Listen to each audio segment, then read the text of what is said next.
and welcome to our special show. We are on a special show, Ramzan, the blessed month, the month of blessings, and we are continuing with our third episode.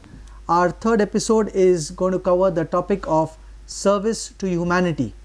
We have with us our two panelists. To my right, I have Mr. Asif Hussain.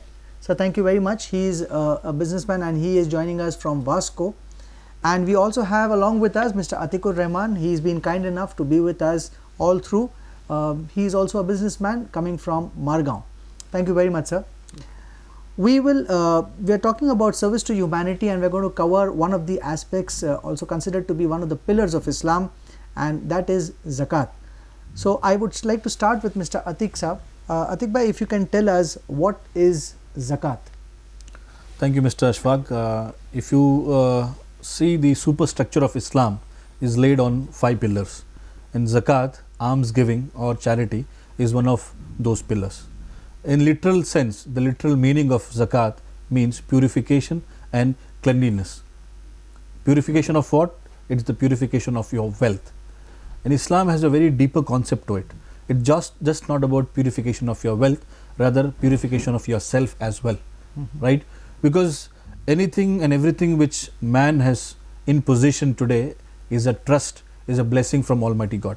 Even for that matter, wealth, which is a trust and amana with an individual which God Almighty has bestowed upon him. So it's obligatory that a man purifies, his wealth. How does he purify this? But not by not amassing with him, by not hoarding it with him, by not filling valleys and bank balances. The purification happens when man spends from what God Almighty has given on the poor, the needy, and for the well-being of the society. This is the concept of zakat. And zakat has such a great importance in the Islamic philosophy that it is equivalent to prayer. The institution of prayer is very important in Islam. And similarly, zakat is also an institutionalized concept where nobody is exempted from. Anybody who is in a position of wealth, he needs to pay zakat on an annual basis. This is also a sign of the faithfuls. This is also a sign of the faithfuls, the believers. Okay. Somebody who claims himself to be a believer only by word and doesn't show it by action in the way of spending in the way of God, spending for the needy and poor, he cannot be called as a true believer. A true believer has the sign of spending from what God Almighty has given. This is also a test. The Almighty God, Holy Quran, talks about your children and your wealth being your test for you. So this is a test. This is a sign of the faithfuls, the believers, and this is also a sign of thanksgiving, because wealth is a trust with you, and you are returning that wealth in the way of God, which God Almighty has bestowed upon you. So this is the bigger concept of zakat or charity in Islam. Wonderful. I especially liked what you said about it is the way of thanksgiving. It's actually thanking God for what He has given, bestowed upon you. And I'd like to go further and ask you, was this an act which was performed by the Prophet Muhammad, may peace be upon him, and the prophets before that as well? Yeah. You have a very right question, right? Because it's the purification of wealth as well as purification of yourself, your conscious, right? A person who's stingy or greedy, self-centric, selfish is the only person who doesn't want or doesn't get motivated to spend. Purification of this aspect, this attitude, this quality is also encompassed in the definition of zakat. As very rightly said, Prophet Ibrahim, peace be upon him, he had this very concept of zakat and he preached his fellow being. Prophet Musa, he prayed to God Almighty, "Oh God, show mercy on my fellow beings." God Almighty replied in chapter 7 verse 157, when Prophet Musa, who was one of the beloved prophets, he asked for mercy from God Almighty for his fellow beings, and God said, "No, I will show mercy only when your fellow beings pray and give alms, spend on the poor and the needy." So this is the condition where God Almighty will show mercy on you. Isa alayhi salam, that is Prophet Jesus, he also practiced this concept of zakat or charity. Even for that matter, the whole life of Prophet Muhammad, peace be upon him, shows various instances where he promoted, initiated, encouraged spending in the way of God. There is a chapter in Quran which is chapter 2 verse 177. It says, piety is not turning your faces towards the west or the east, rather it is in believing in the God, His books, His angels, and spending for the needy, the deserving, the poor, and for the downtrodden of the society. This is piety. So right through the Prophet's era, various prophets have shown this aspect. The whole life of Prophet Muhammad, peace be upon him, has shown this aspect, and his companions. Hazrat Abu Bakr, the first Caliph of Islam, he said, any believer who just says I'm a believer, but he also prays, but he abstains himself from giving alms, he said, I will wage a war against him. Companions inquired, are you really serious in waging a war against somebody who doesn't give alms? He said, truly, somebody who says I believe in Almighty Allah, the God, and he prays but doesn't come forward in spending, doesn't charity, he says, I will definitely wage a war against that such a person. And he convinced them. That all the companions said, we are with you. So this is the seriousness of giving in the way of Allah for the needy and the poor. So this also proves that the entire life of the prophets is a testimony to this fact of charity. Excellent. Asif Sahab, going a little ahead on zakat, okay, the topic that we're discussing today is, who is liable?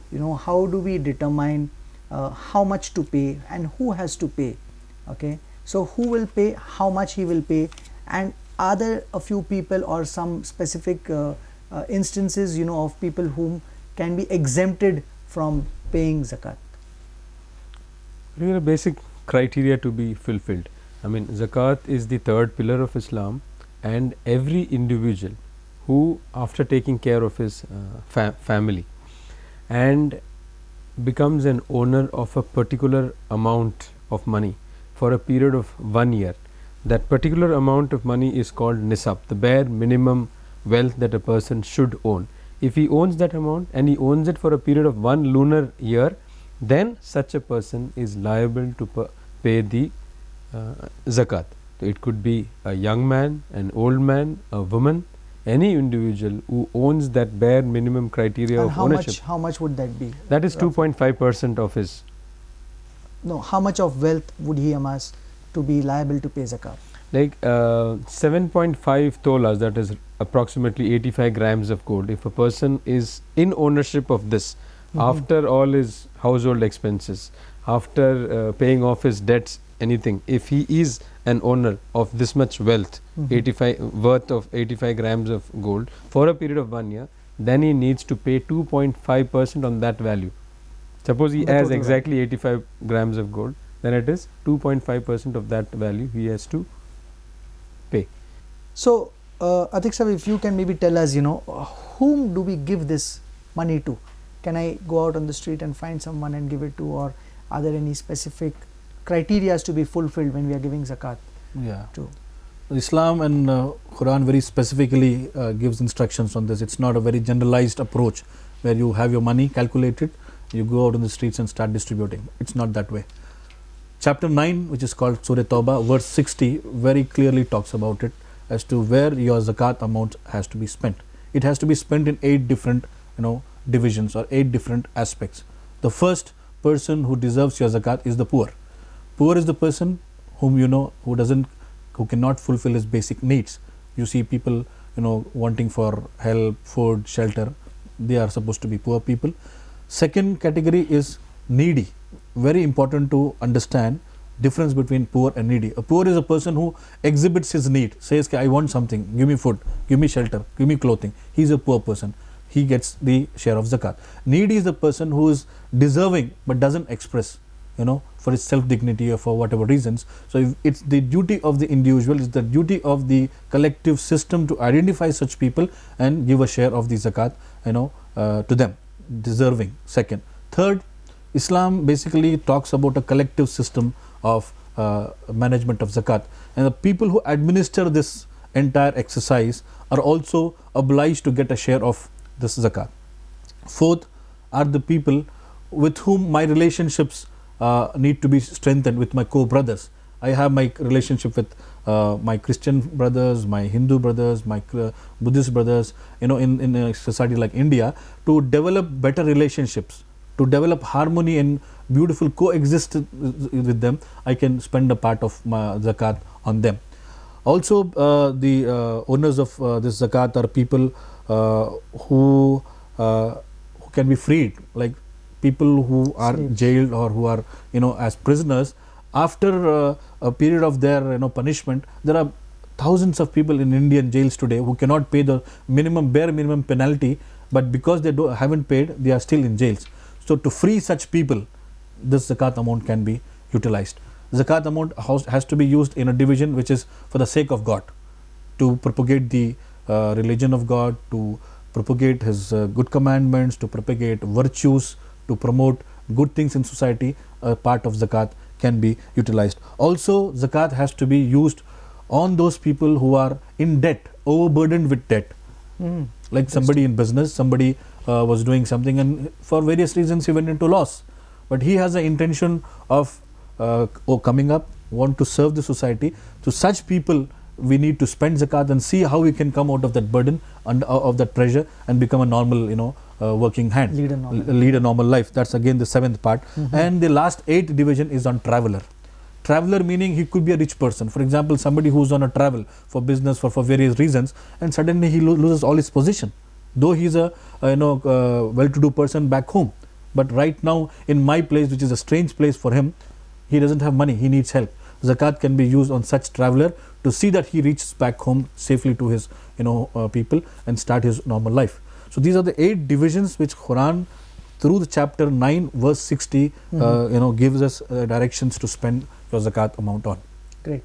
And also, just if you could quickly add if there are any specific people whom you cannot give this charity or this zakat money. Yeah, very much. These are the 8 divisions on which zakat has to be spent, and there are some people on whom zakat cannot be given, to whom zakat cannot be given. I cannot give zakat to my children. I cannot give or spend an amount from the zakat on my parents, on my grandparents. These are the people whom I cannot spend zakat money on. But relatives, yes, of course, they are the most deserving, the most needy. And I think Islam, I also have to say this, that Islam very much encourages that you identify your relatives, your closest relatives who are in need of this money, and give priority, right? So except my children, my parents, my grandparents, all other relatives, because they have a right on you, and Islam has a big compassionate philosophy on this aspect, so it prohibits us to spend money on children, parents and grandparents. The charity money. The charity money cannot be spent on parents, children and your grandparents, because they have a right on that. So Asif Sahab, I'll come to you and I'll ask you, so we see there are various economic needs in the society at large. We see a lot of poor people, we see a lot of people who need help, financial assistance right across the board. And do you believe that the system of zakat, if implemented in the right spirit, it can help in eliminating all these problems and issues of the economic needs that we have? Actually, if you go to see the basic philosophy behind zakat, is like the love for the material world is something that distracts a person or distracts mankind from his more nobler purposes in life.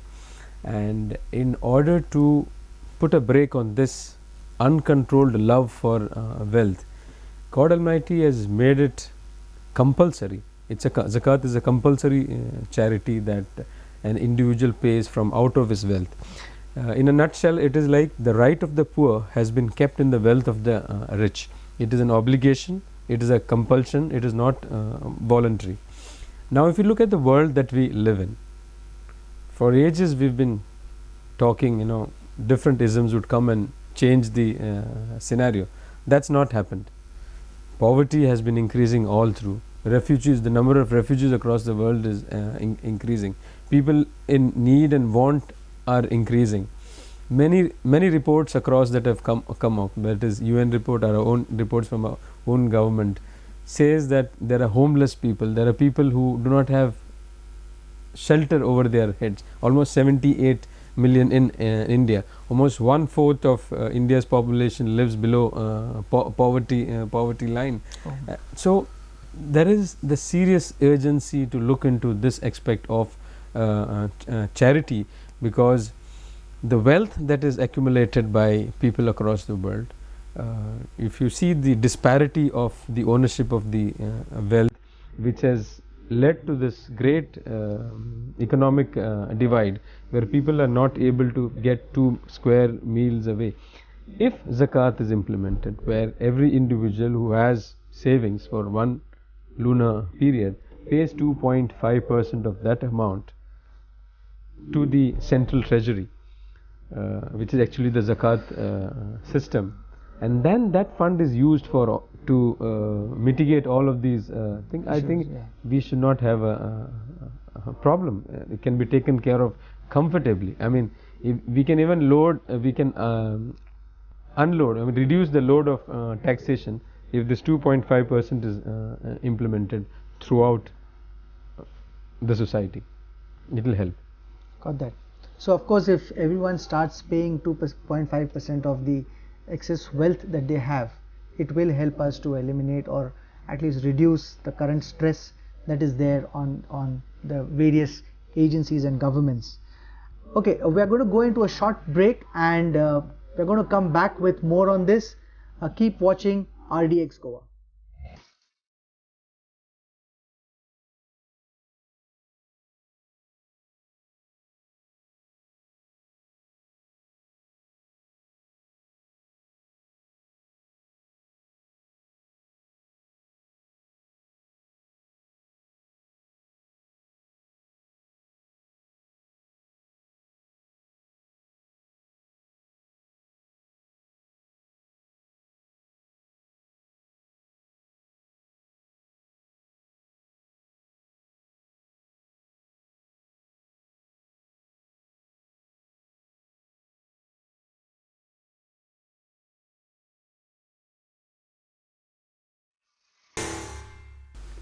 Welcome back, viewers.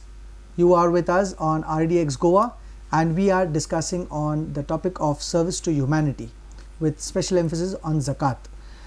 Asif Sahab, we were talking about zakat and 2.5% of charity which has to be given. Now, who is liable to pay this? As in, does the head of the family pay that, or even the grown-up adult children, the women of the family, are they also liable to pay zakat?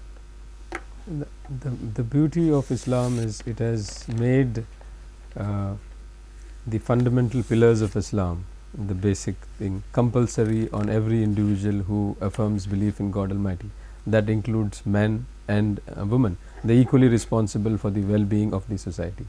So zakat is due on both men and women if they come under the category of owning that much ownership.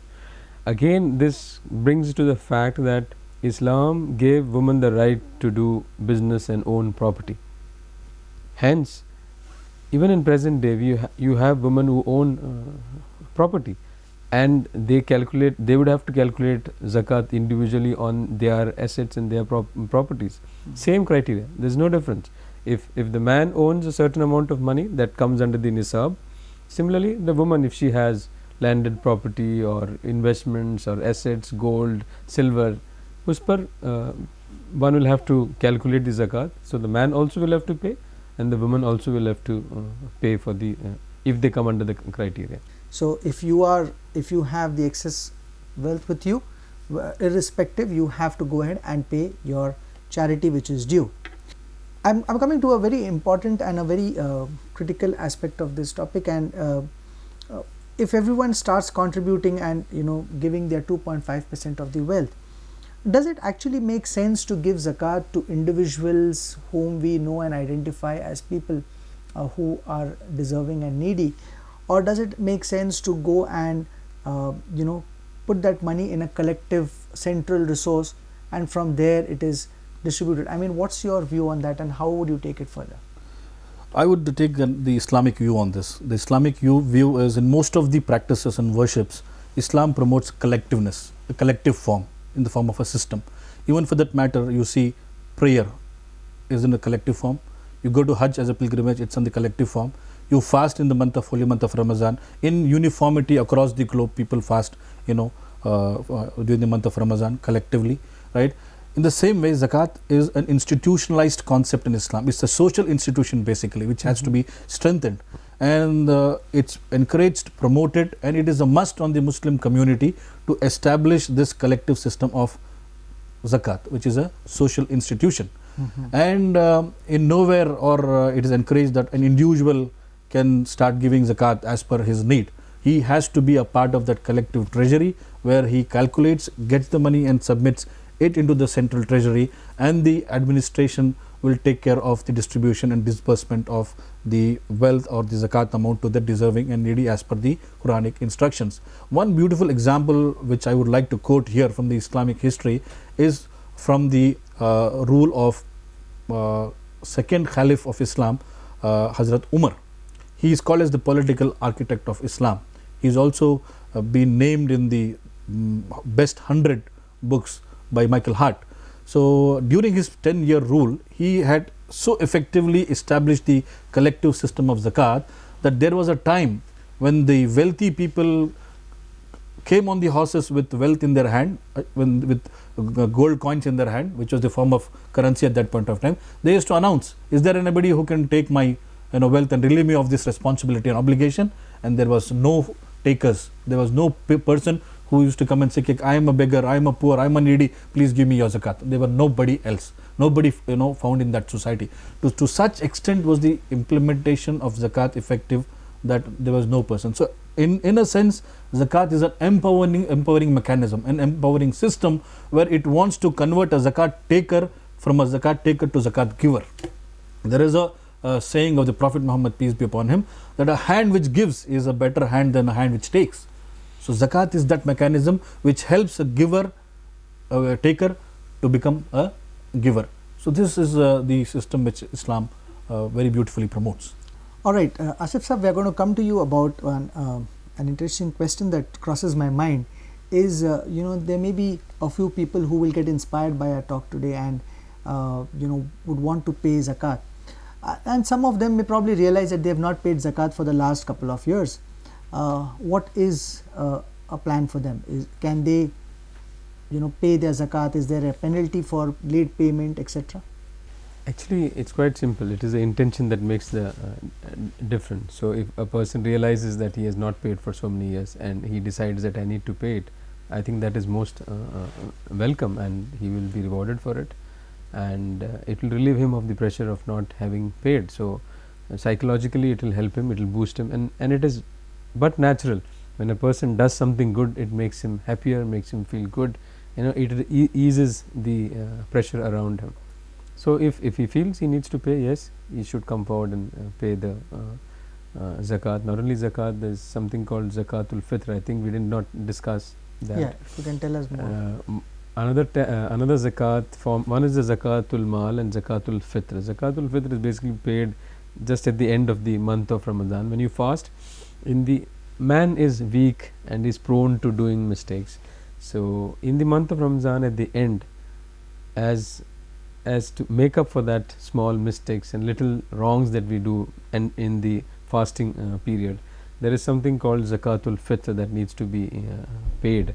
This is generally 2.5 kgs of wheat. It is valued at that, and each individual has to pay that at the end of the Ramadan, and this is then used to help those poor and needy who are not in a position to celebrate Eid. So you have different organizations even in Goa who have collected this fitra kit. They collect this fitra amount, zakatul fitra amount, and then they buy different provisions so that the poor and the needy who are not in a position to celebrate Eid can use this fund to celebrate Eid, enjoying the festivity. So zakatul fitr is another zakat that needs to be paid, and it's paid on every individual in a family, men, women, and even the children, the common amount. That's a very considerate considerate way of living.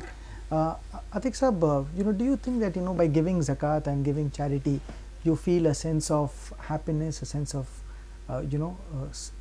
self motivation or self happiness by doing that? It's in nature of a human, right? It's very natural to a man when it is something, he feels satisfied, he feels happy. Just imagine a situation, you helping a old lady cross a road, old lady being helped, at the time of her need. The kind words which she speaks, the prayers which she gives you, that literally brings tears in any common man's eyes. That's the kind of satisfaction when a small act is done. And now coming to zakat, which is purity of your wealth, purity of your intentions, purity of your selfishness, helping the needy, the poor, empowering the entire society. What a better way to self-satisfy. What a better way to be in that mood, in that mindset of happiness. Not a better way than being so happy. Fantastic.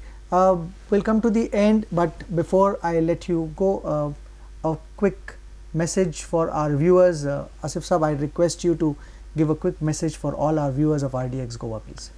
Islam is based on 5 pillars, and fortunately the Muslims across the world have held on strongly to prayers, to fasting and going for the pilgrimage. One area I think that has been neglected in an institutional form is the collection and distribution of the zakat. Today 1/4 of the beggars in the Indian streets are Muslims. There are a lot of people who are in need. I think if the community can organize the zakat collection and put it in the right places, I think this can go a long way. And a general message to the whole society is charity. Every act of goodness is charity, and there's a lot of misery in the world, a lot of people who have wants and needs. I think if people can come together and do whatever little bit they can do to ease the trouble of fellow human beings, whatever, whoever, wherever he is, without caste, creed or religious barriers. I think a human being in need needs to be helped, and there are people who have lots of wealth. We waste on pet food, we waste on so many things, on cosmetics and so many things. I think we need to literally prioritize that human life and human dignity needs to be restored. People need to have a good food, need to have proper housing. I think these things needs to be given a priority, and all the philanthropists in the society need to come together and do some work together. I think that will help make the society a welfare society. Thank you very much, panelists. Thank you very much for being on our show. And for our viewers, we come to the end of our show for today, but we leave you all with a very positive, with a lot of positivity and a lot of good deeds that can be done during the month of Ramzan. And I wish and pray that we also come to a time where we do not have any people who are needy and deserving, but we also have enough people who are giving so much that we have excess money to be deposited at a treasury to be used for constructional or constructive work. Thank you very much for watching RDX Goa. Keep watching for more updates. Thank you.